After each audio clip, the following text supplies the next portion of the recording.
Magandang araw po sa inyong lahat.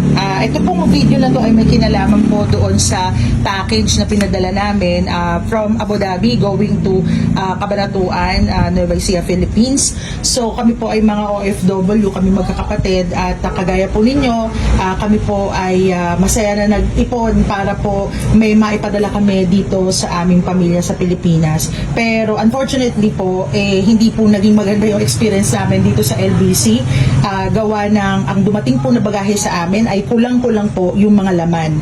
So dito po ang dami po mga kulang at isang patunay po talaga na tinamper po yung or binuksan yung box is eto po kasi meron dito na pinagsiseal sila na meron pong signature. So ako po yung nakapirma dyan from Abu Dhabi. Ito yung top na box at ito po yung binuksan nila at pinalitan nila ng ibang sticker na ginaya nilang pilit yung pirma ko. So eto po yung signature.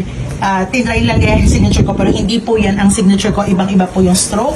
So dito po sa ilalim, eto po yung original ko na signature. So iba po yan. Akala mo lang magkahawig sila pero ibang-iba po. Ako ang nakakaalam mismo ng pirma ko.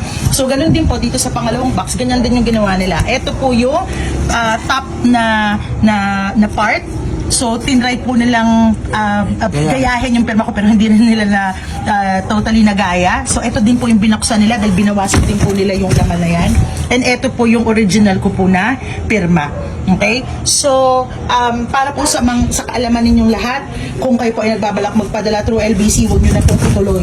Kasi ayaw po namin na maranasan nyo yung disappointment na naranasan po namin.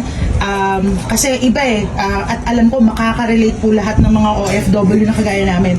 Ibang level po yung pagkadismaya namin. Nakakalungkot na may mga tao pong ganon. So, at ito po ay responsibilidad ng LBC na i-ensure nila na hindi po mananakawan yung mga OFW yung kagaya natin na pinaghihirapan po kung ano man yung pinapadala natin sa ating mga pamilya. So, yan po ay paalala po namin sa inyo. Salamat po.